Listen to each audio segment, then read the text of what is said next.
같이 기도하시겠습니다. 사랑과 자비가 풍성하신 아버지 하나님, 금년에도 주님께서 한 해를 허락해 주시고 2026년 첫 주 주일을 맞이했습니다. 진리의 말씀을 사모하는 마음으로, 또 은혜에 보답고자 하는 마음으로 이 자리에 모인 형제 자매들, 이들의 삶을 통해서 하나님의 이름이 더욱 존귀 여김을 받는 한 해가 될 수 있도록 각 사람 영육간에 강건하게 해주시고, 주께 구하는 여러 가지 크고 작은 기도의 제목들 있습니다. 일일이 응답해 주시고, 어제보다는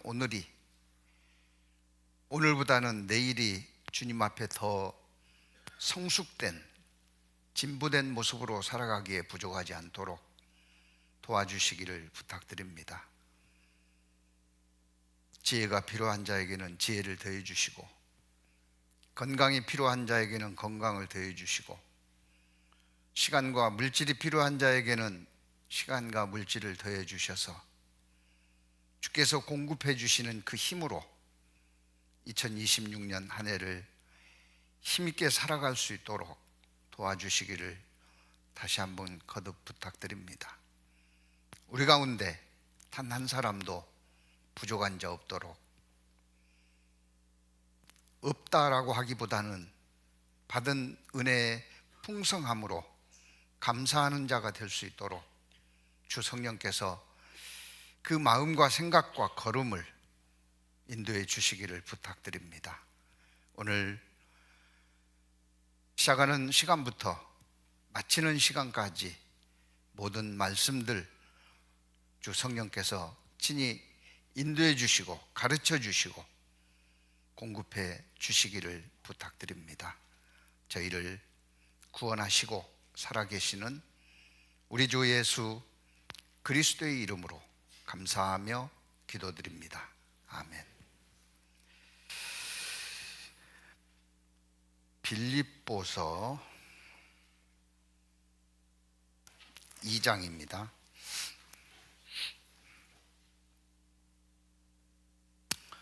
빌립보서 2장 1절부터 11절까지인데요. 시간이 너무 많이 소요될 것 같아서 9절부터 11절까지만 제가 읽겠습니다. 9절입니다.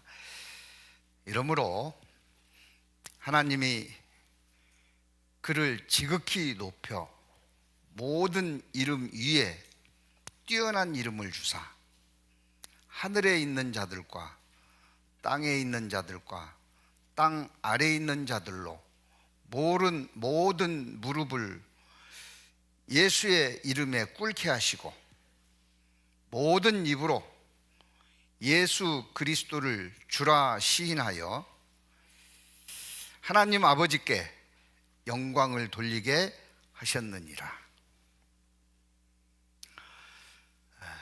다시 한번 옆에 계신 분들하고 인사했으면 좋겠습니다. 새해는 만사 형통하세요.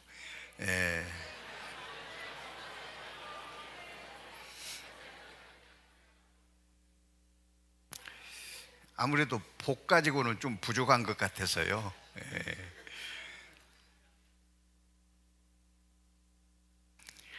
특별히 2026년 우리들의 삶을 통해서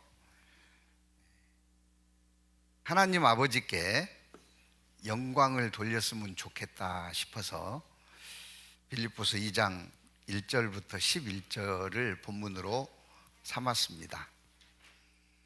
이러므로 하나님이 그를 지극히 높여 모든 이름 위에 뛰어난 이름을 주사 하늘에 있는 자들과 땅에 있는 자들과 땅 아래에 있는 자들로 모든 무릎을 예수의 이름에 꿇게 하시고, 도대체 그 이름이 무엇일까요? 로드, 주입니다. 주.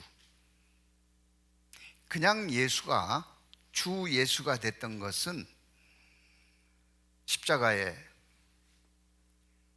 구원의 사명을 성취하기 위해서 모진 고난과 매질과 창에 찔려 피 흘려 죽으심으로 주라는 이름을 얻은 겁니다. 그래서 가장 뛰어난 이름을 얻었을 뿐만 아니라 하나님 아버지께 영광을 돌리게 된 겁니다. 우리도 2026년 정말 우리들의 삶을 통해서 하나님께 영광을 돌릴 수 있는 삶이 되었으면 그보다 더 좋은 것은 없겠다.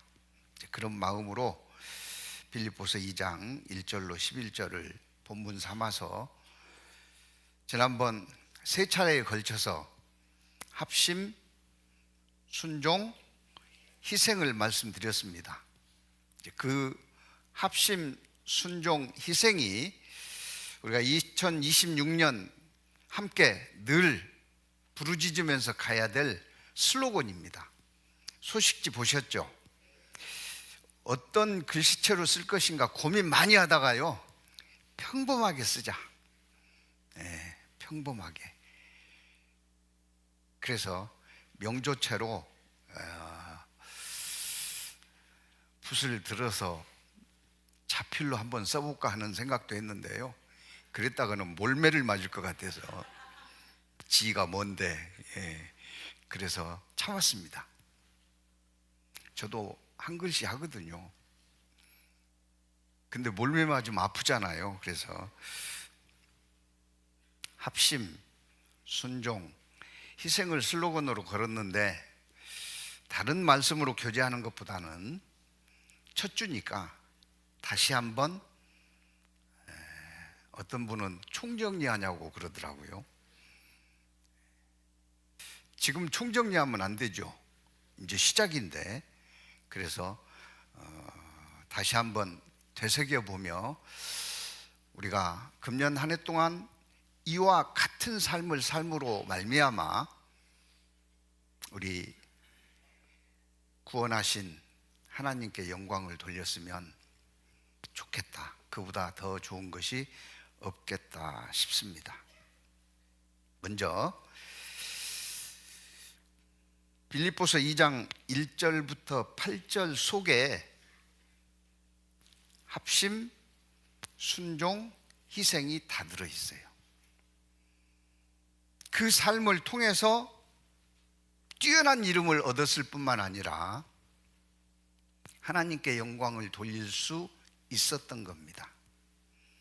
먼저 합심은 마음을 모으는 건데, 그 한자로 합자가요, 소뚜껑에 그릇 위에 소뚜껑이 얹혀 있는 모습입니다. 그 세모같이 생긴 밑에 입구가 붙었잖아요. 그게 그릇입니다. 그래서 그릇 위에 소뚜껑이, 그 그릇과 소뚜껑이 꼭 맞는 모습, 상형문자입니다. 그리고 마음심자가 합심이에요. 그러니까 합심은 그냥 모여만 있는 것이 아니라 일치되어 있는, 그리고 순종은 한자로 보면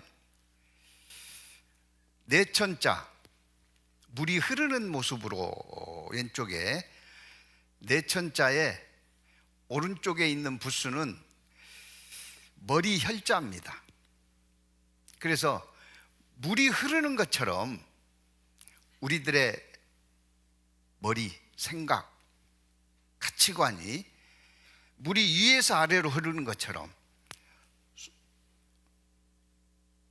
순수하게 흘러가는, 따르는, 따를 종자가 붙어 있죠. 희생은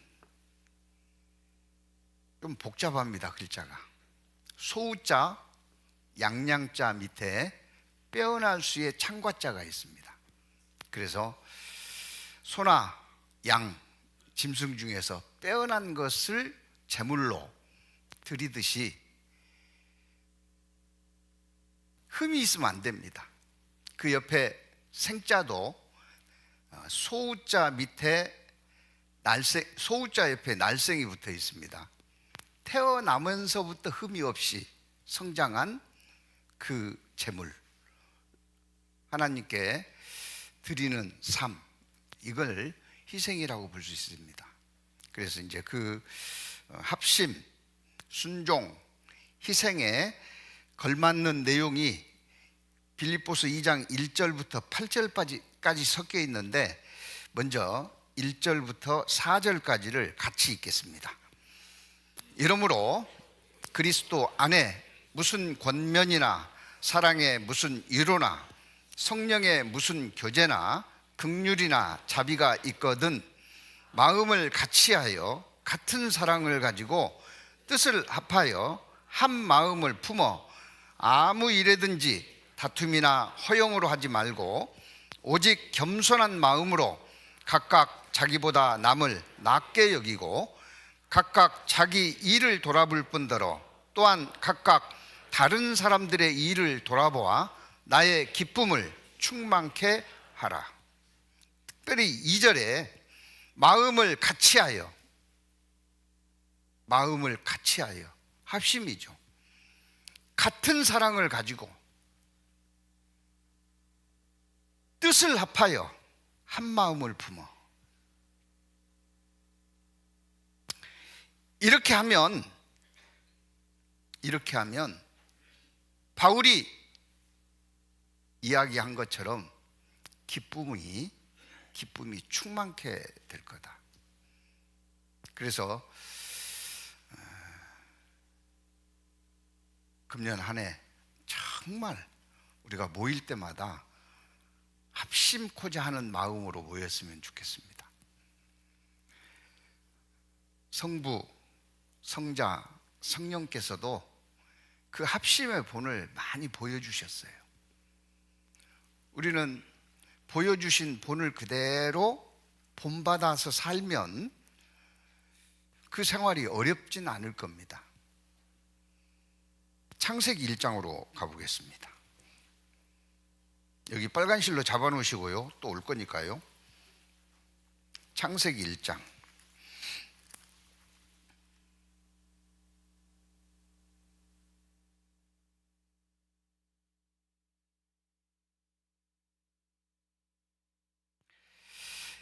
1절입니다.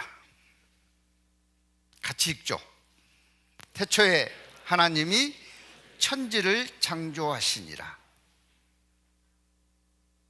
하나님이 이 세상을 창조하셨습니다. 그런데 요한복음 1장을 보시겠습니다.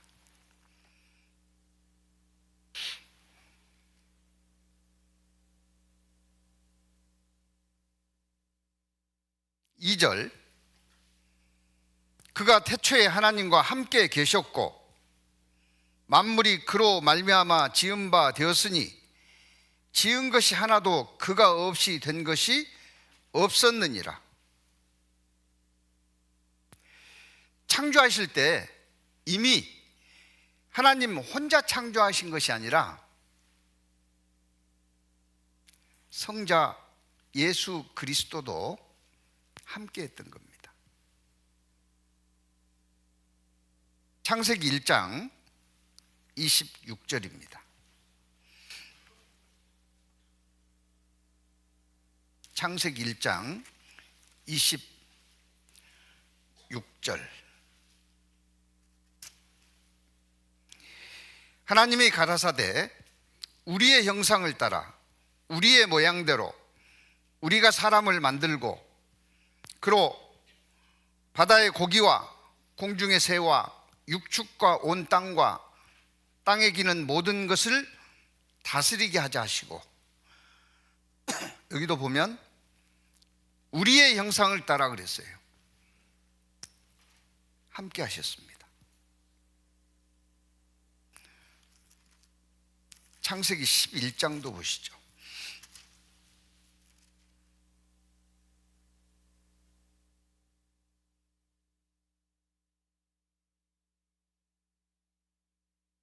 (7절) 창세기 11장 7절입니다. 같이 읽겠습니다. 자, 우리가 내려가서 거기서 그들의 언어를 혼잡게 하여 그들로 서로 알아듣지 못하게 하자 하시고. 혼자 내려왔어요? 같이 내려왔어요? 같이. 우리가 내려가서. 우리는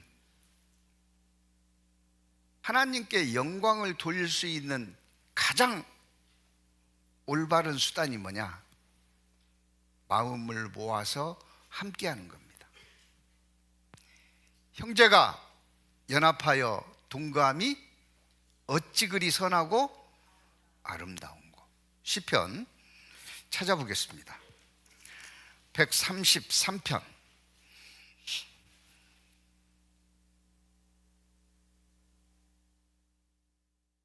1절부터 3절까지 같이 읽겠습니다.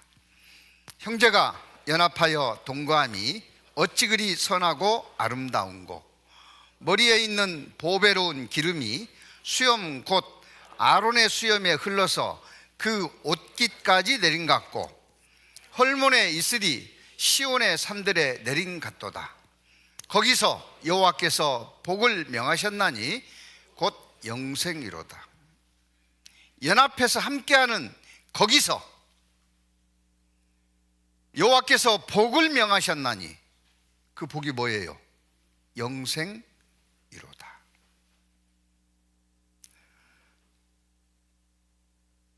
함께하는 것보다 아름다운 것은 없나 봅니다.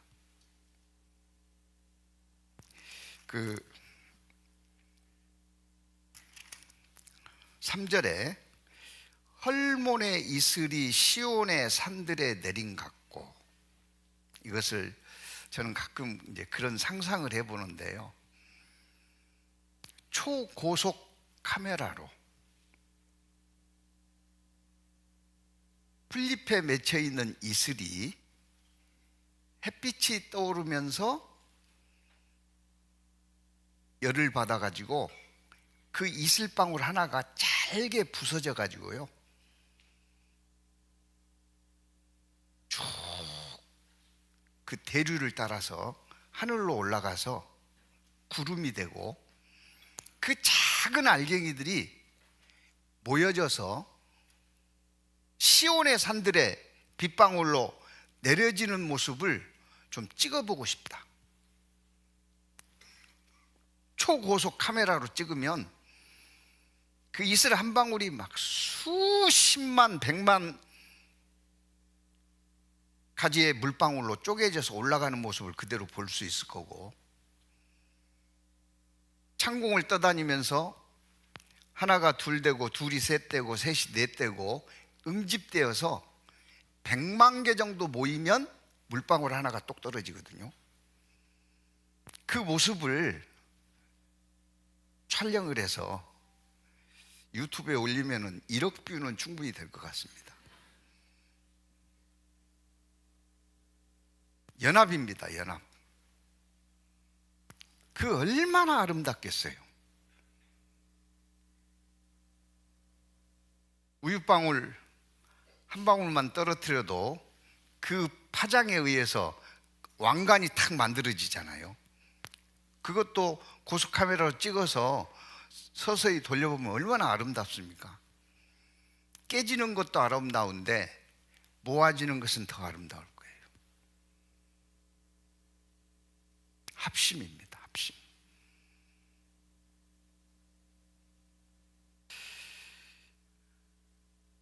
출애굽 이후에 광야를 걷고 있을 때 뒤처진 이스라엘 민족들을 공격한 자가 있습니다. 아말렉입니다. 모세는 여호수아에게 명했습니다. 나가서 싸울 것을. 출애굽기 17장.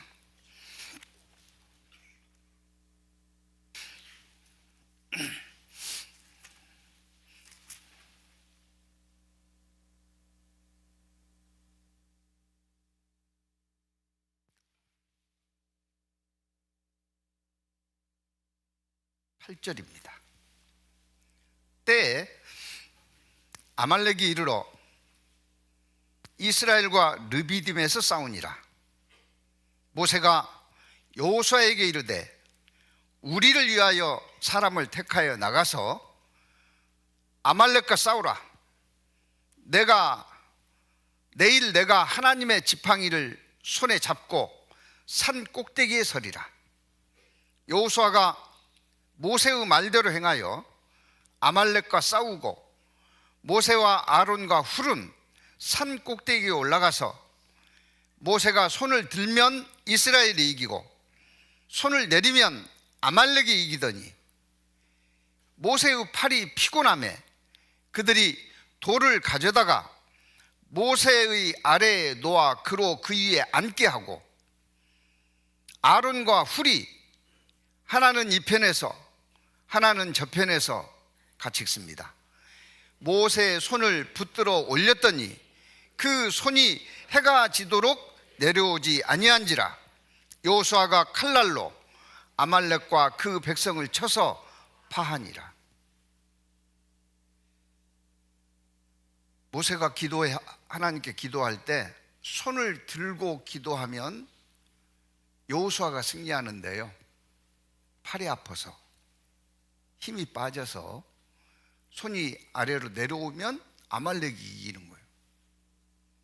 그러면 그때 같이 동행했던 아론과 훌이 똑바로 좀 올리라고, 지금 우리 백성들이 아말렉에게 패하고 있지 않냐고, 그리 했을까요? 안 했을까요? 그리 안 했습니다.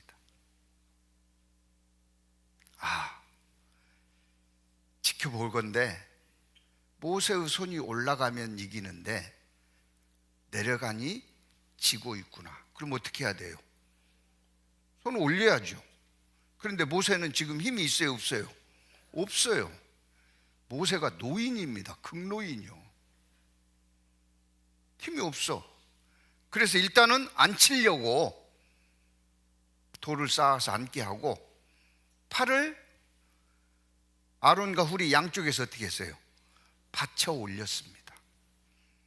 그래서 아말렉과 전투에서 승리케 했습니다. 이게 합심입니다. 오늘 아름다운 찬양을 들었죠? 그러니까 박수를 칠라다 말더라고요. 저희 교회는 성가대가 찬양하면 박수를 안 치죠. 왜 안 칠까요? 그 찬양이 하나님께 드린 찬양이기 때문에 박수를 오히려 치면 깎아먹으니까 상급을. 그래서 박수 치지 않습니다. 근데 이제 마음이 이게 격동이 되면 뭐 하고 싶어요? 막 치고 싶죠. 그 오케스트라, 다양한 악기들이 어우러져서 200명, 300명 연주를 합니다. 근데 그 오케스트라 연주가 어떨 때 가장 감동을 주고 아름답게 들릴까요? 막 웅장하고 막 큰 소리를 내면 좋을까요? 어떻게 해야 돼요? 하모니가 맞아야죠. 그러기 위해서는 하모니를 이루기 위해서는, 화음을 맞추기 위해서는 그냥 다양한 악기들이 현악기, 관악기, 타악기, 어우러져 있는데 각자 자기 소리만을 내면은 맞아요, 안 맞아요? 안 맞습니다. 안 맞으니까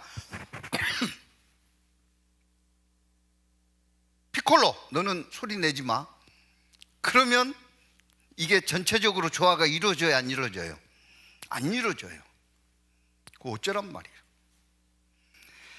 합심, 하나 된다는 것은 다 똑같이 쌍둥이처럼 만든다는 게 아닙니다. 그 하나라고 하는 것은 각기 개성은 살리되 전체가 어우러져서 한 덩어리가 되는 아름다움을 창조하는 거예요. 각각의 악기들이 고유의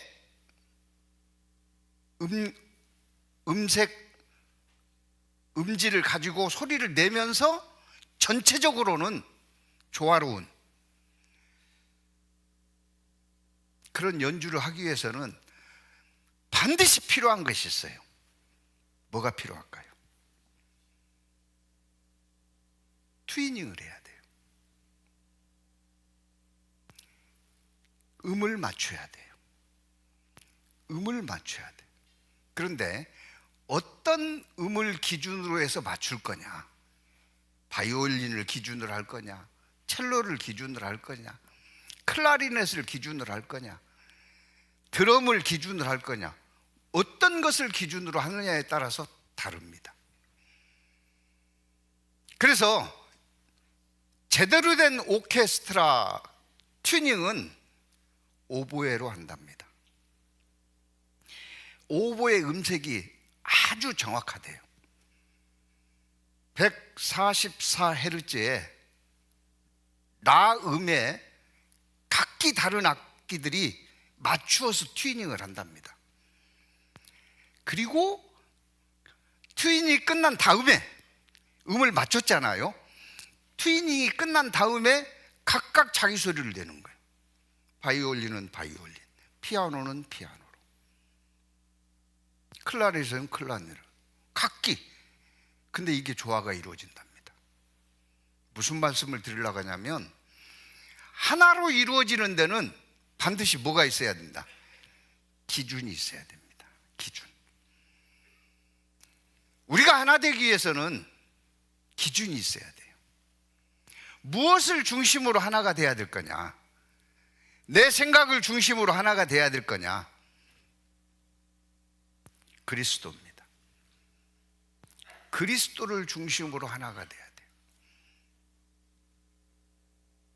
그래야 하나님께 영광을 돌릴 수가 있습니다.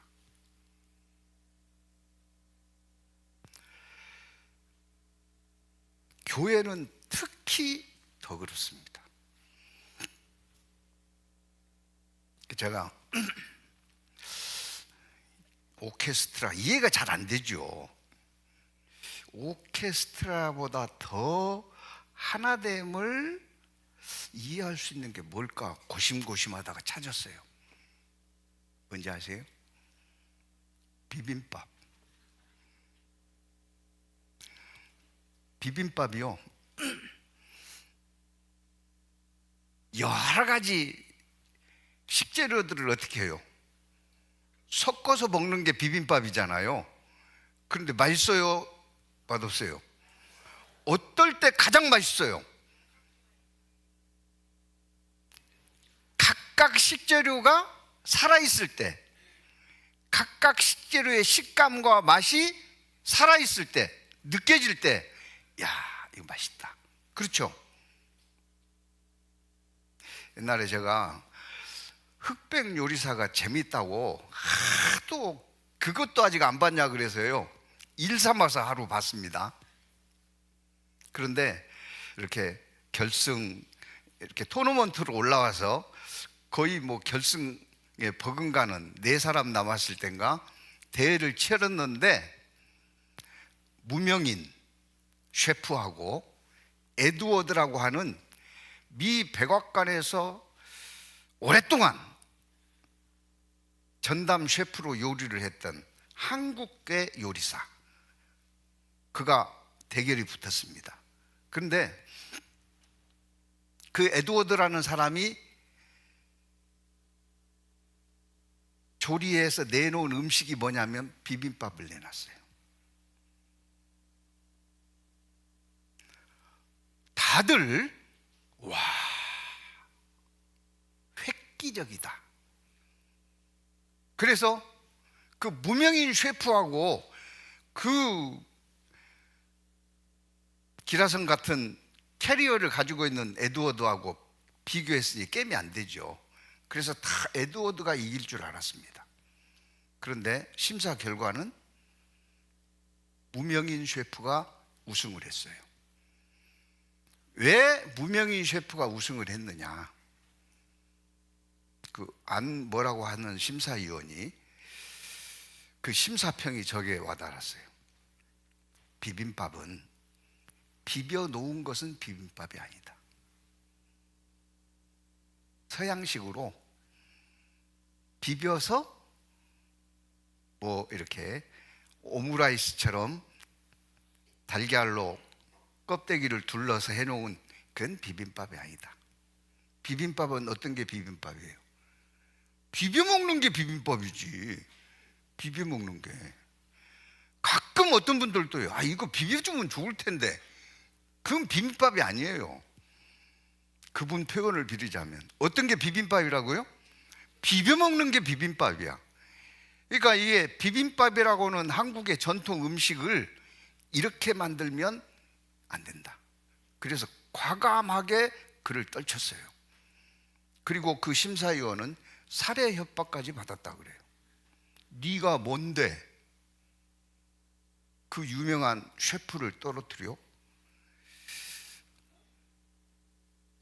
그처럼 교회의 합심, 하나됨은 음식으로 따지면 마치 비빔밥과 같은 거다. 400이면 400, 600이면 600, 형제 자매들의 그 개성이 그대로 있으면서 어떻게 해요? 하나로 어우러지는, 맛을 내는. 예를 들자면 어떤 사람은 다혈질입니다. 어떤 사람은 내성적이야.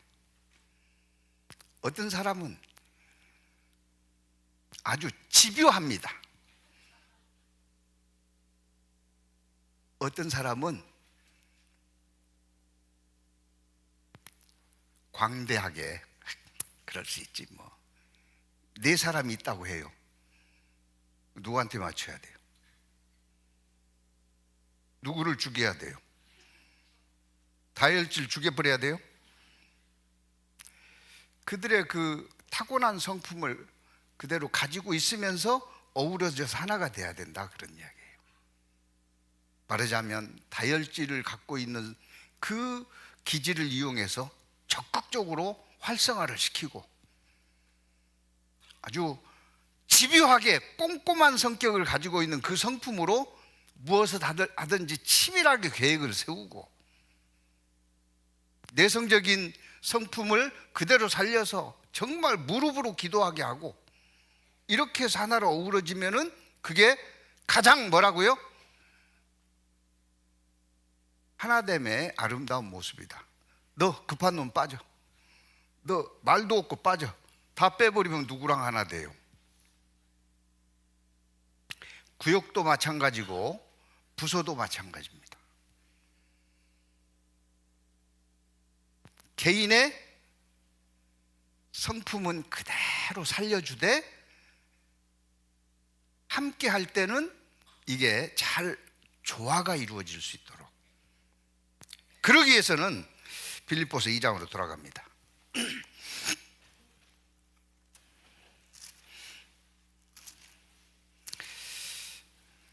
금년 한 해 동안 함께하는 시간 동안에 늘 기억을 해 주셨으면 좋겠습니다.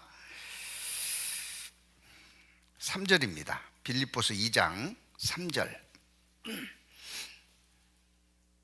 같이 읽습니다. 아무 일에든지 다툼이나 허용으로 하지 말고 오직 겸손한 마음으로 각각 자기보다 남을 낮게요, 낮게요? 예, 시옷입니다. 남을 높게 여기고, 이게 필요합니다. 뿐만 아니라 4절입니다. 각각 자기 일을 돌아볼 뿐더러 또한 각각 다른 사람의 일을 돌아보아 책임감을 다해야 되죠. 내가 할 일을 충분히 해야 됩니다. 그리고 또 다른 사람의 부족한 것들도 채워줘야지요. 이렇게 해서 합심이 이루어지면 누구에게 영광을 돌릴 수 있다고요? 하나님께 영광을 돌릴 수 있어요. 이렇게 뭐 하고 나서요, 알아주기 바라지 마십시오. 내가 했는데 나를 안 알아주네, 내가 하는가 봐라, 이제 다시는 안 한다. 이건 세상에서는 있을 수 있는지 몰라도 교회 안에서는 있어서는 안 되는 겁니다. 누구께 영광이 돼야 된다고요? 하나님께.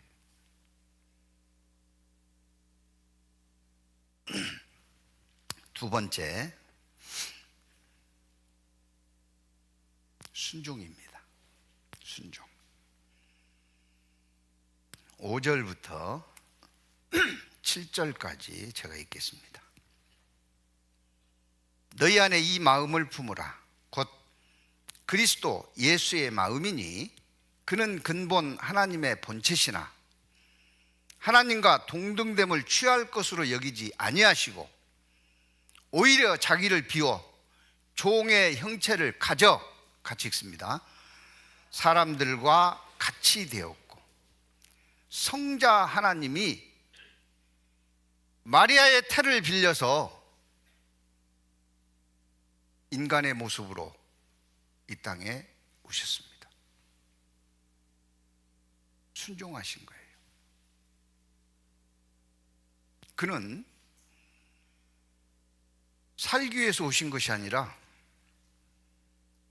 죽기 위해 오신 것을 알면서 오신 거예요. 순종의 모습을 하나님이 먼저 보여주신 겁니다. 그리고 우리로 하여금 본받아서 오게 하신 거예요.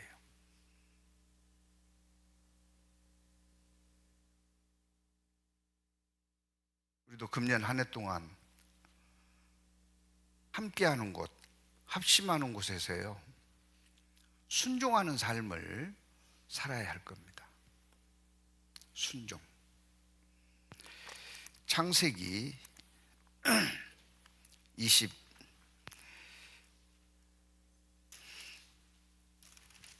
22장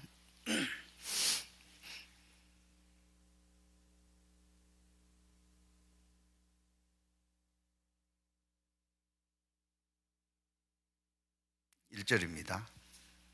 그 일 후에 하나님이 아브라함을 시험하시려고 그를 부르시되 아브라함아 하시니 그가 가로되 내가 여기 있나이다. 여호와께서 가라사대, 같이 읽습니다. 내 아들 내 사랑하는 독자 이삭을 데리고 모리아 땅으로 가서 내가 네게 지시한 산 거기서 그를 번제로 드리라. 독자 이삭 모리아 산에 가서 번제로 드려라. 드려야 돼요, 말해야 돼요? 그 아들로 인하여 바다의 모래처럼 하늘의 별처럼 많은 자손을 주시겠다고 했는데 아직 장가도 안 갔는데 멱을 따서 태워 제사를 드리면 그의 자손이 나오겠어요, 안 나오겠어요? 안 나오죠. 어쩌란 말이에요. 근데 하나님 아브라함에게 말씀하셨습니다.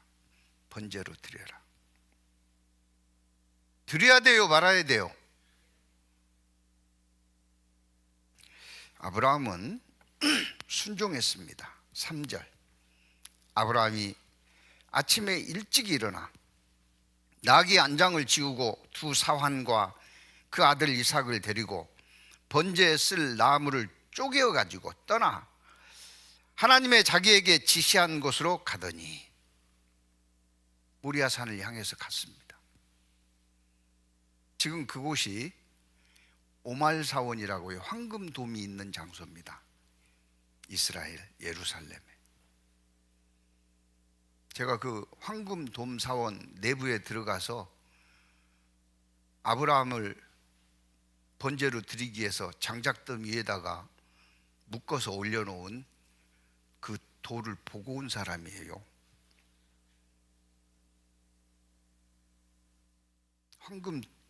황금돔 밑에 모리아산 바위덩어리가 있어요.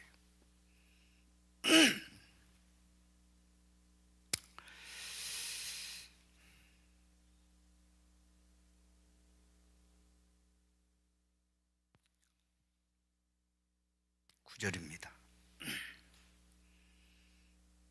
하나님이 그에게 지시하신 곳에 이른지라 이에 아브라함이 그곳에 단을 쌓고 나무를 벌려놓고 그 아들 이삭을 결박하여 단 나무 위에 놓고 손을 내밀어 칼을 잡고 그 아들을 잡으려 하더니 여호와의 사자가 하늘에서부터 그를 불러 가라사대 아브라함아 아브라함아 하시는지라 아브라함이 가로되 내가 여기 있나이다 하매 같이 읽습니다. 사자가 가라사대 그 아이에게 내 손을 대지 말라 아무 일도 하지 말라 내가 내 아들 독자라도 내게 아끼지 아니하였으니 내가 이제야 내가 하나님을 경외하는 줄 아노라. 하나님이요 멱을 따서 번제로 드리려 할 때 멈추게 했습니다. 그리고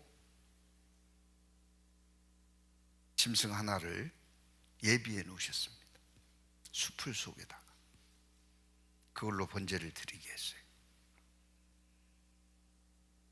정말 순종하기 쉽지 않은 순종이었을 겁니다. 그리스도께서 순종하셨던 것처럼 아브라함도 순종했기 때문에 믿음의 조상이 된 거예요. 제가 진주 교회에 있을 때 어머니의 은빛 장년에 학생들 데리고 여러 차례 그 손양호 목사 기념관이 있어요. 순천에 있습니다. 순천. 여수에 있습니다. 손양호 목사 기념관에 여러 차례 다녀왔는데요. 그 손양원 목사가 유명한 것은 뭐 여러 가지 그의 목회 과정 속에 본받을 내용들이 많지만 제가 그 기념관에 가서 그 설명을 듣고 또 책을 보고 내린 결론이 순종의 삶이었다. 순종의 삶이었다.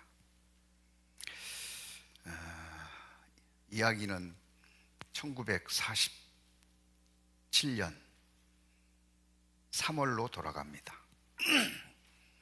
1947년 3월 제주도에서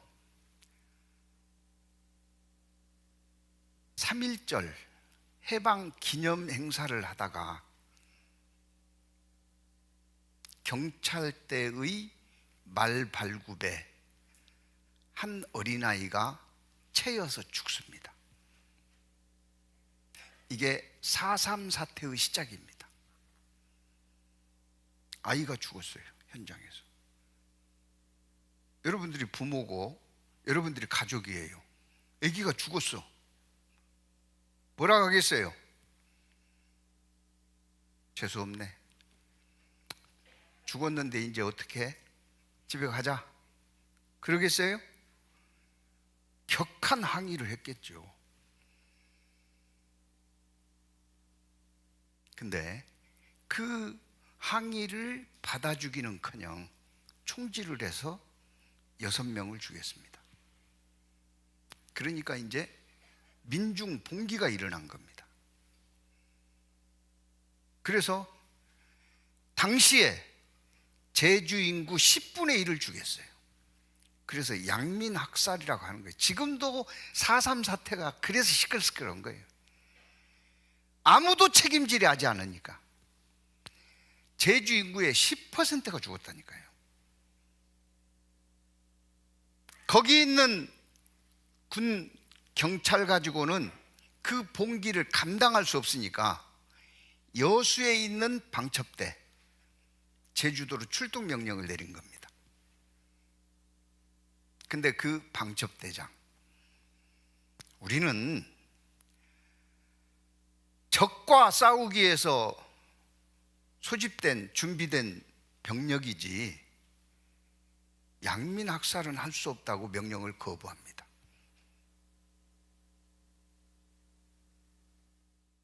그래서 여순 사건이 생긴 겁니다. 명령을 거부하니까 가만 놔뒀겠어요? 그 일이 끝난 다음에도 거기에 관련된 사람을 발본색출한다고요? 어마어마한 양민이 죽었어요. 그게 여순 사건입니다. 그 여순 사건에 손양호 목사 두 아이들 학생이었습니다. 고등학생. 안재선이라는 청년에 의해서 죽었어요. 두 아들이 죽었습니다. 그리고 그 청년은 체포가 됐습니다.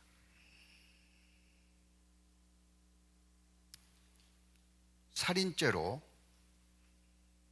사형을 당하게 생겼는데요, 전시나 다름이 없습니다. 현장 즉결 심판을 해도 문제가 생기지 않는. 그런데 손양호 목사잖아요. 하나님 말씀을 배우고 전하는 사람이잖아요. 중대 결단을 합니다. 마태복음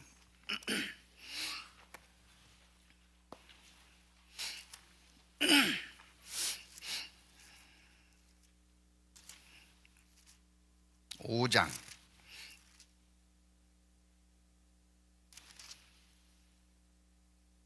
마태복음 5장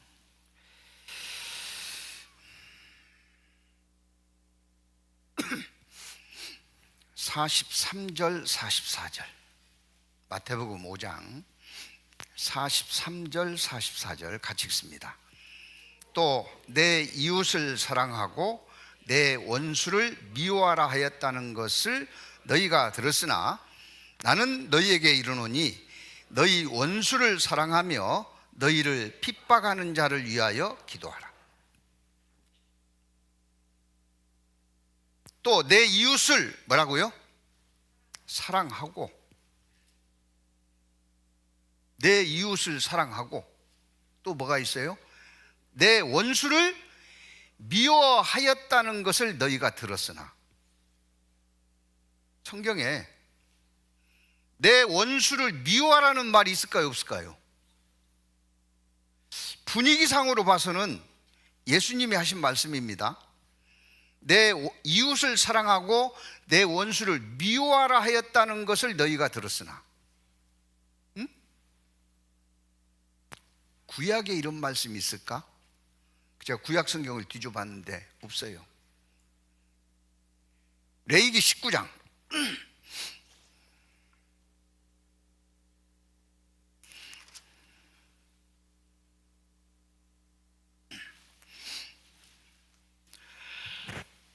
18절 17절 18절 같이 읽습니다. 너는 내 형제를 마음으로 미워하지 말며 이웃을 인하여 죄를 당치 않도록 그를 반드시 책선하라. 원수를 갚지 말며 동포를 원망하지 말며 이웃 사랑하기를 내 몸과 같이 하라. 나는 여호와니라. 사랑하라는 말은 있는데 뭐는 없어요? 미워하라는 말은 없어요. 그런데 너희가 내 이웃을 사랑하고 원수를 미워하라 하는 것을 들었지만, 예수님이 말씀하셨어요. 그러면 이스라엘 백성들은 원수를 미워하라는 말을 들었다는 거예요, 안 들었다는 거예요? 들었다는 거죠. 누구한테 들었을까요? 랍비들한테 들은 거예요. 이스라엘 민족들은 선민의 우월의식이 있어가지고요, 선민만 사랑의 대상의 백성이지 짐승 같은 이방인, 저것들은 사랑의 대상도 아니고 사랑할 가치도 없는 존재다, 이렇게 여긴 겁니다. 그렇게 듣고 배운 거예요. 예수님이 그걸 지적하는 겁니다. 다시 마태복음 5장으로 돌아옵니다. 44절. 나는 너희에게 이르노니, 같이 읽습니다. 너희 원수를 사랑하며 너희를 핍박하는 자를 위하여 기도하라. 손양호 목사는 아들을 죽인, 둘을 한날에 죽인 원수 안재선을 미워해야 되겠어요? 사랑해야 되겠어요? 예? 사랑했습니다. 왜 사랑했을까요? 말씀에 순종한 거예요. 그래서 그냥 사랑한 게 아니고요, 방첩대에 가서 용서해 주십시오. 그가 무슨 잘못을 저질렀는지 잘 알지만 용서해 주시면 제가 양자로 삼겠습니다. 그리고 대학을 보냈어요. 그래서 손양호 목사를 사랑의 원자탄이라고 하는 겁니다. 뭐에 순종했어요? 말씀에 순종했습니다. 그 후에 6.25 때 나환자촌에 있었거든요, 목사님이. 6.25 때 다 피난 가는데요, 그 나환자들 혼자 움직일 수도 없는 이들을 놓고 피난 갈 수 없다고 그 자리를 지켰어요. 그런데 공산군, 너 목사지 하고 찔러 죽인 겁니다. 순교당했습니다. 그가 두 아들 장례식장에서 하나님께 드린 기도가 있어요. 제가 읽어드릴게요. 나 같은 죄인의 혈통에서 순교의 재물이 나오게 하셨으니 감사합니다. 허다한 신자 중에 어찌 이런 보배를 하필 내게 맡겨주셨는지 감사합니다. 삼남 삼녀 중에도 가장 귀중한 장남과 차남을 바치게 된 것을 감사합니다. 한 아들의 순교도 귀하다거늘 하물며 두 아들이 함께 순교했으니 감사합니다. 예수 믿고 누워 죽은 것도 복이라 하거늘 하물며 전도하다가 총살 순교당했으니 감사합니다. 미국 가려고 준비하던 아들이 미국보다 더 좋은 천국에 갔으니 내 마음이 안심이 되어 감사합니다. 미국이 좋아요, 천국이 좋아요? 미국보다 더 좋은 천국에 갔으니 내 마음이 안심이 되어 감사합니다. 나의 사랑하는 두 아들을 총살한 원수를 회개시켜 내 아들을 삼고자 하는 사랑의 마음을 주신 하나님께 감사합니다. 내 두 아들의 순교의 열매로 말미암아 무수한 천국의 아들들이 생길 것을 믿어 감사합니다. 이 역경 속에서도 하나님의 사랑을 깨닫게 하시고 이길 수 있는 기쁜 마음과 여유 있는 믿음을 주시니 감사합니다. 이토록 과분한 복을 내려주신 하나님께 영광을 돌립니다. 그 장례식장에서 이런 기도를 드렸답니다. 그 기념관에 가면은 이 내용들이 쭉 기록이 돼 있어요. 뭐 했다고요? 순종했습니다. 누가복음 22장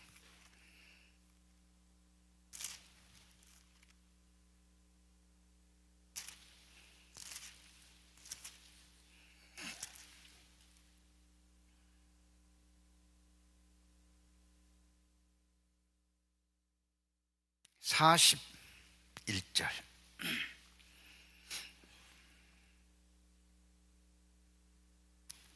저희를 떠나 돌 던질 만큼 가서 무릎을 꿇고 기도하여 가라사대. 같이 읽습니다. 아버지여, 만일 아버지의 뜻이거든 이 잔을 내게서 옮기시옵소서. 그러나 내 원대로 마으시고 아버지의 원대로 되기를 원하나이다 하시니. 죽음 앞에서 순종하셨습니다. 아버지의 뜻대로. 우리는 정말 말씀 앞에 순종하는 2026년이 되었으면 좋겠어요. 누가복음 5장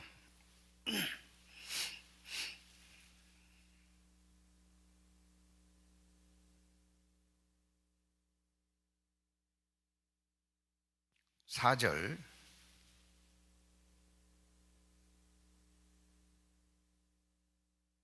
7절까지 같이 읽겠습니다. 말씀을 마치시고 시몬에게 이르시되 깊은 데로 가서 그물을 내려 고기를 잡으라. 시몬이 대답하여 가로되 선생이여, 우리들이 밤이 맞도록 수고하였으되 얻은 것이 없지만은 말씀에 의지하여 내가 그물을 내리이다 하고 그리한즉 고기를 애운 것이 심이 많아 그물이 찢어지는지라. 이에 다른 배에 있는 동물을 손짓하여 와서 도와달라 하니 저희가 와서 2배 채움에 잠기게 되었더라. 베드로는 어부였습니다. 프로페셔널한 어부, 어려서부터 고기를 잡은 어부. 특히나 갈릴리 호수에서 잔뼈가 굵었어요. 그래서 포인트를 다 알아요. 어디 가면 고기가 있는지, 어디 가면 큰 고기가 있고, 어디 가면 치어가 있고 다 알아요. 그런데 밤새도록 그물질을 했는데 못 잡았어요. 예수님이 그 배를 빌려 쓰시고 배값을 주기 위해서 그랬는지 깊은 데로 가서 그물을 던지라고 했습니다. 베드로는 배를 빌려주고 예수님이 깊은 데로 가서 그물을 던지라 말씀하시기까지 예수님의 말씀을 함께 들었습니다. 네, 그 예수님의 말씀이 예사롭지 않다는 것을 알았을 거예요. 우리는 말씀이 진리라는 거 아셔요, 모르세요? 저희를 진리로 거룩하게 하옵소서. 아버지의 말씀은 진리니이다. 저분의 입을 통해서 나오는 이야기는 권세 있는 자의 말과 같구나. 하나님의 능력이 함께 있는 말씀이로구나. 세상의 선생들, 서기관, 율법사들의 가르침과 틀리구나 알았습니다.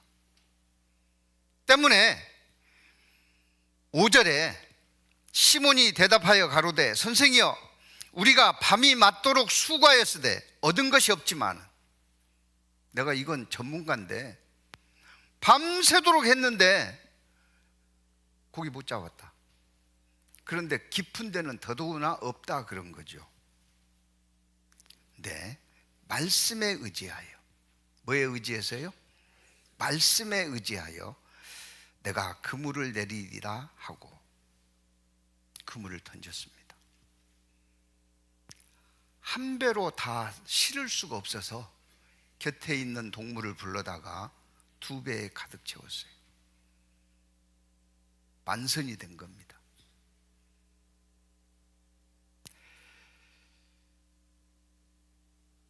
우리는 말씀 앞에 순종하는 삶을 사는 것이 복 중에 복입니다.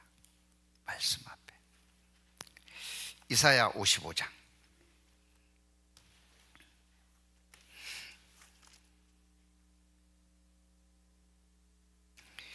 말씀은 글이 돼 있는지 아는데 이 세상 어떻게 글이 사요? 이제 그런 이야기 하면 안 돼요. 아시겠죠? 이사야 55장 6절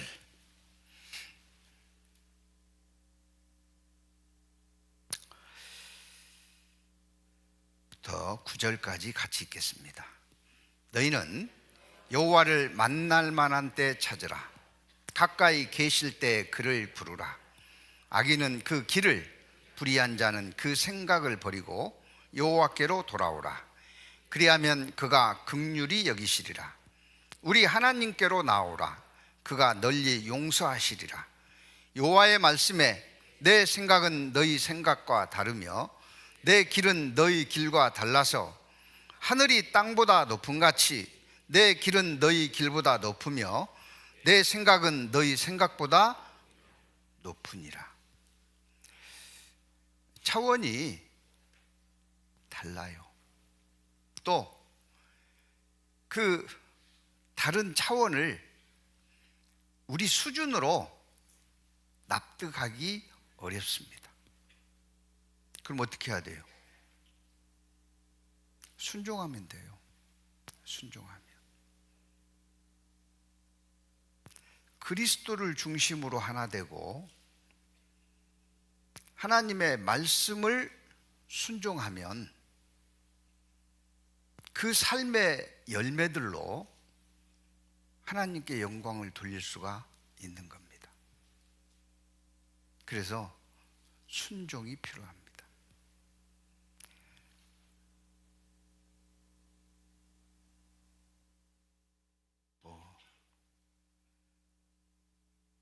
사람 앞에 순종하라는 의미로 드린 말씀은 아닙니다.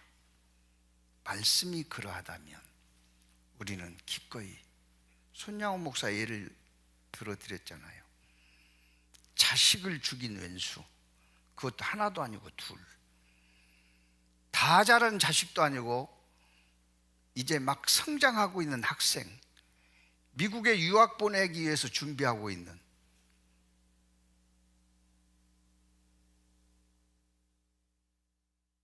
그 죽인 원수를 왜 사랑했어요?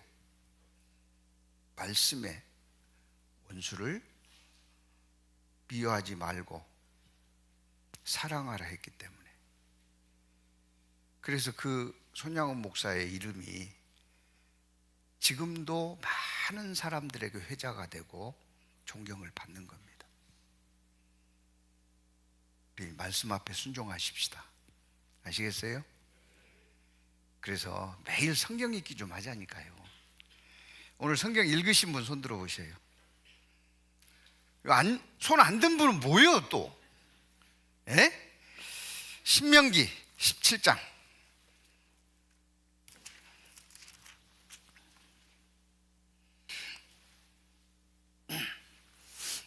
18절부터 20절까지, 신명기 17장 18절로 20절.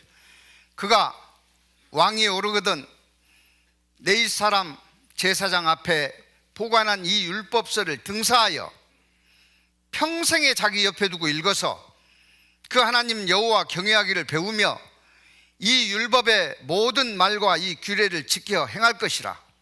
그리하면 그의 마음이 그 형제 위에 교만하지 아니하고 이 명령을 떠나 좌로나 우로나 치우치지 아니하리니 이스라엘 중에서 그와 그의 자손의 왕위에 있는 날이 장구하리라.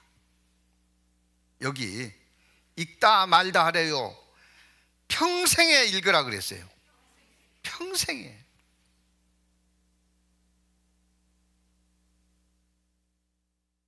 금년에 읽어봅시다. 제가 오늘 아침에 아주 기쁜 소식을 들었어요.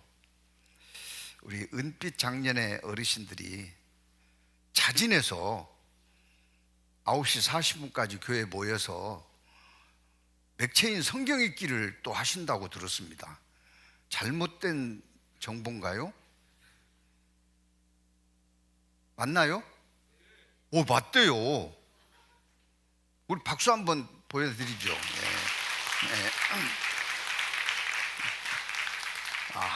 우리 어르신들이 이렇게 하신다는데 청년들 해야 되겠어요? 안 해야 되겠어요?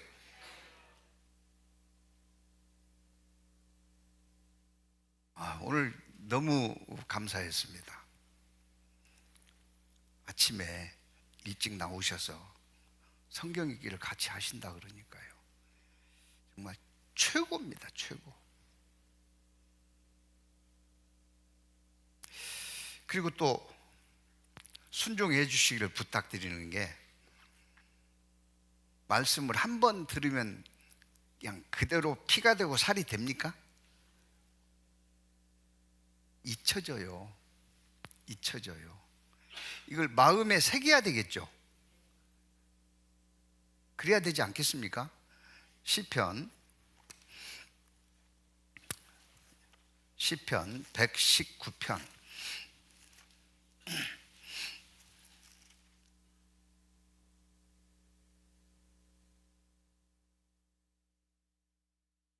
11절.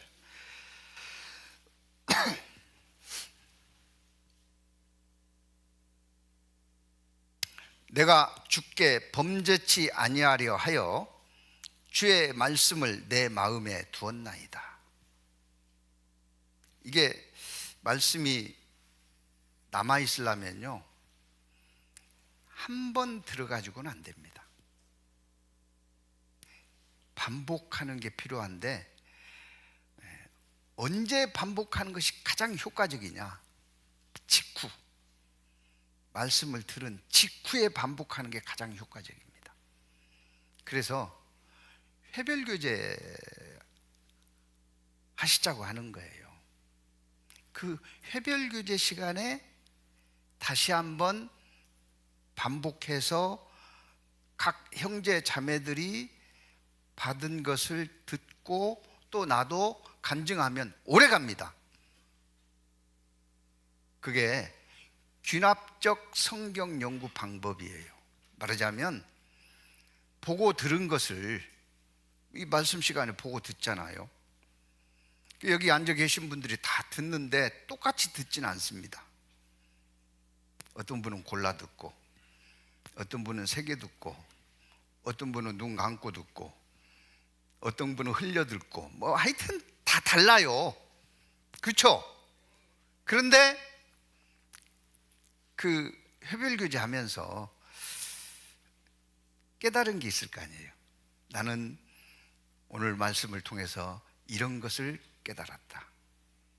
본 것을 통해서 깨달은 것을 그 회별교제 시간에는, 예를 들면 내가 여지껏 성경 읽기 참 힘들었는데 세상에 은빛장년의 어르신들이 읽는다는데 부끄러웠다. 당장 오늘부터 맥체인 성경 읽기 해야 되겠다. 그렇게 하는 거예요. 이게 그게 회별교제라니까요. 그 시간에는 뭐 기도 부탁하고 구원간증, 생활간증 그런 거 하지 말고요, 승질나서 죽겠다고 막 그런 이야기 하지 말고, 그 시간은 뭐 하는 그 시간이에요? 들었던 말씀을 깨달은 거, 본 거, 깨달은 거 어떻게 적용시킬 것을 이야기를 서로 나누면은요, 내가 미처 놓친 것을 다른 형제 자매가 이야기할 때 또 뭐예요? 챙겨요. 그래서 그 시간이 정말 유익합니다. 어느 교회에서는요, 처음에 시작은 봉사의 어머니의 청년회를 했습니다. 그런데 이제 하다 보니까요, 구역별로 조별로 해달라 그래가지고요.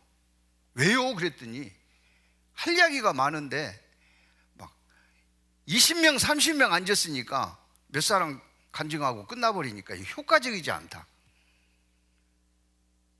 그래서 구역별로 조별로 청년회도 부서별로, 또 부서가 많은 데는 막 2팀 3팀 나누어서 해별교제 시간이요, 교회 막 대강당, 식당, 심지어는 주변에 벤치까지 막 바글바글해요.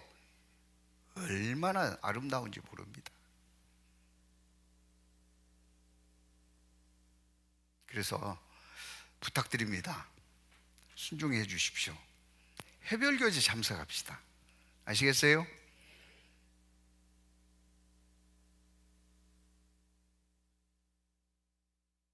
디모데 후서 4장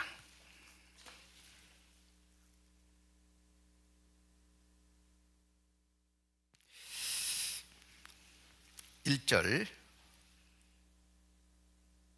2절 같이 읽습니다. 하나님 앞과 산자 죽은 자를 심판하실 그리스도 예수 앞에서 그의 나타내실 것과 나실 것과 그의 나라를 두고 엄히 명하노니 너는 말씀을 전파하라. 때를 얻든지 못 얻든지 항상 힘쓰라. 범사에 오래 참음과 가르침으로 경책하며 경계하며 권하라. 때를 얻든지 못 얻든지 말씀을 전하는데 집중합시다. 그래서 구역에서, 조에서, 부서에서, 회별로 집회를 많이 요청하셨으면 좋겠어요. 어제 어떤 자매님 저한테 그러시더라고요.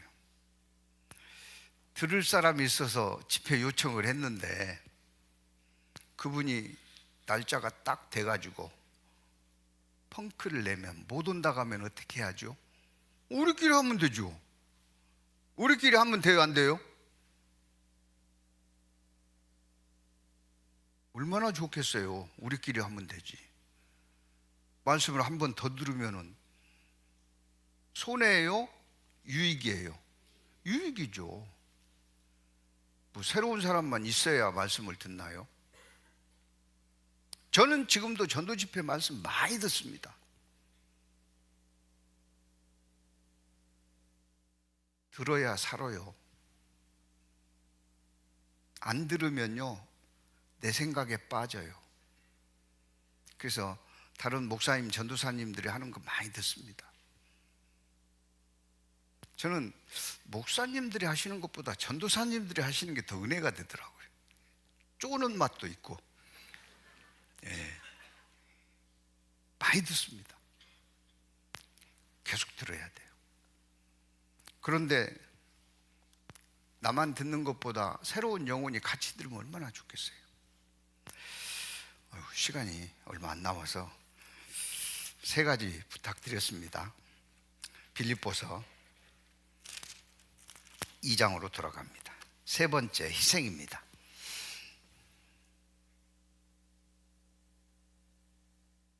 8절, 빌립보서 2장 8절. 사람의 모양으로 나타나셨음에 자기를 낮추시고, 같이 읽습니다. 죽기까지 복종하셨으니 곧 십자가에 죽으심이라. 하나님은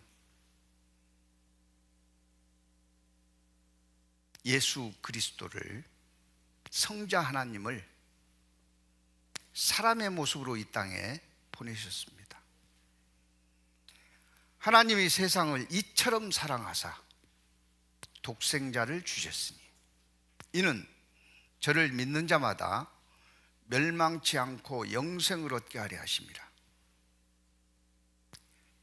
그 희생은 아무나 할 수 있는 희생은 아니었습니다. 그래서 친히 본을 보여주신 거예요. 우리로 하여금 뭐 하라고요? 본받으라고. 죽도록 충성하라. 요한계시록 2장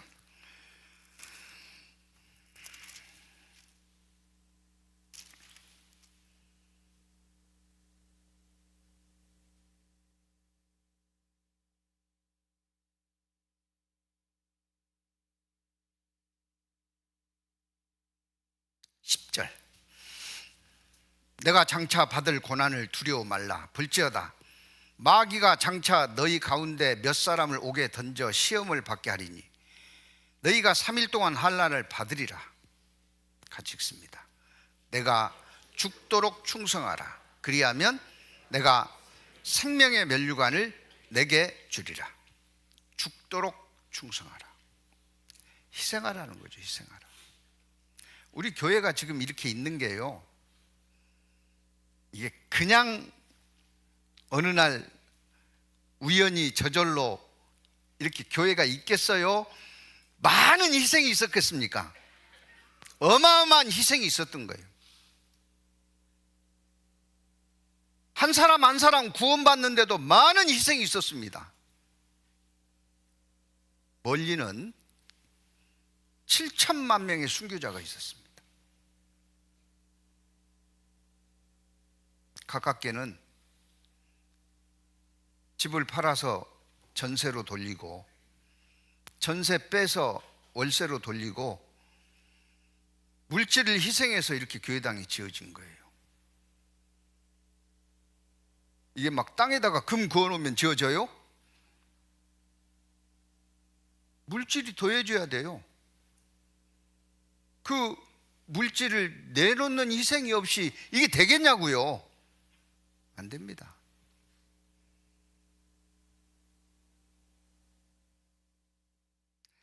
저희 교회가 해외 선교를 하고 있습니다.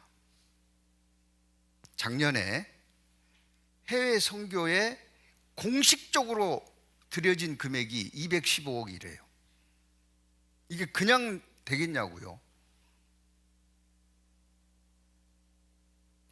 모아진 선교 헌금들이 그 일을 해내는 거예요. 그게 희생입니다. 우리 오산교회도 금년부터는요, 선교 헌금으로 충분히 세계 선교에 드려졌으면 좋겠어요. 그래야 옳습니다. 우리 중고등학생들 지금 수양관에 수련회를 떠나 있는데 초등학생들도 있고 유치부도 있고 영유아부도 있습니다. 미래에 우리 교회의 주역들이 될 사람들이에요. 가만히 보면은요, 제가 중고등부 맡고 있을 때 진짜 말썽꾸러기, 저거 언제 인간 될까? 그 말썽꾸러기가요,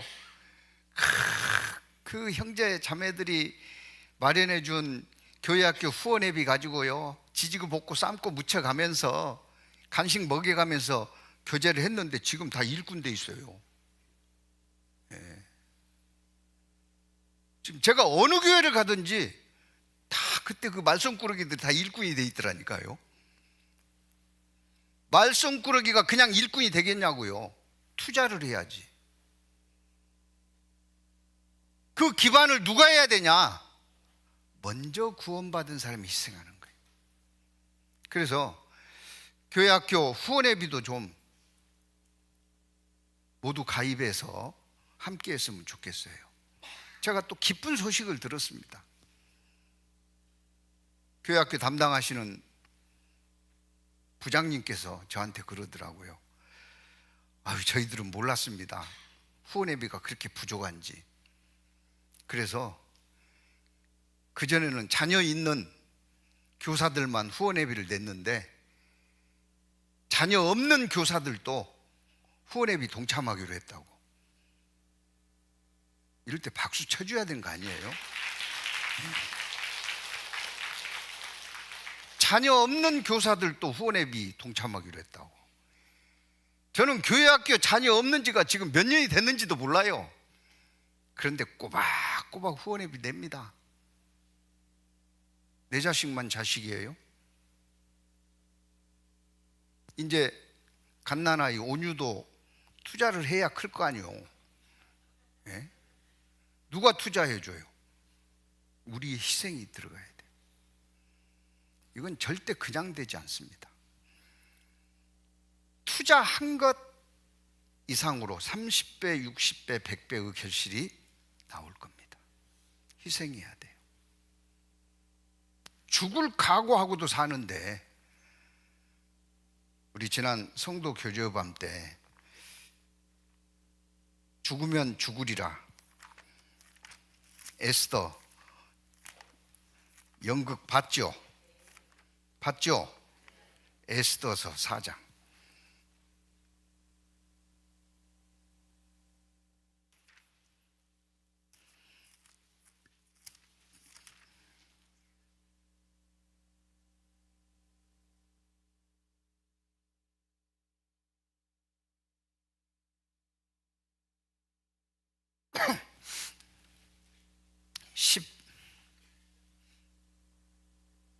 (13절) 모르드게가 그를 시켜 에스더에게 회답하되 너는 왕궁에 있으니 모든 유다인 중에 홀로 면하리라 생각지 말라.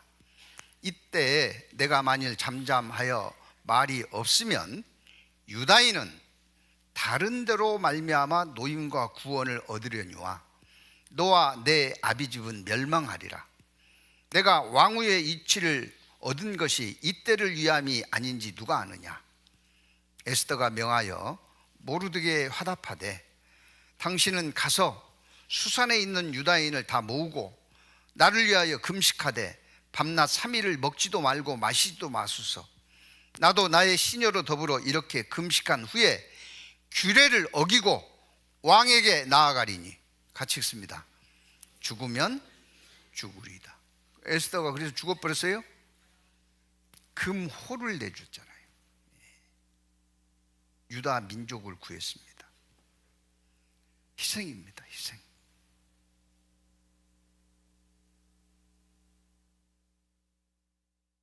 그리할 때 열매가 알곡이 맺힙니다. 그 열매가 하나님을 영화롭게, 하나님께 영광을 돌릴 수 있는 열매가 되는 거예요. 그래서 금년 한 해라도 한번 연습 삼아서 합심, 순종, 희생하는 삶을 살아보십시다. 아시겠어요? 드릴 말씀은 많이 있는데 시간이 다 돼서 기도하고 마치도록 하겠습니다. 다 같이 기도하시겠습니다. 사랑과 자비가 풍성하신 아버지 하나님, 금년 저희들에게 한 해를 허락하셨고 또 무엇을 추구하며 살아야 할 것인지 슬로건도 정해주셔서 감사를 드립니다. 합심하고 순종하고 희생하는 삶을 통해서 예수 그리스도께서 모든 이름 위에 뛰어난 이름을 얻으시고 하나님께 영광을 돌린 것처럼 모든 교회 위에 하나님의 사랑받는 열심히 특심인 교회라 일컬음을 받을 뿐만 아니라 그 열매로 하나님께 영광을 돌리는 오산교회가 될 수 있도록 역사하시고 도와주시기를 기도합니다. 저희를 구원하시고 살아계시는 우리 주 예수 그리스도의 이름으로 감사하며 기도드립니다. 아멘.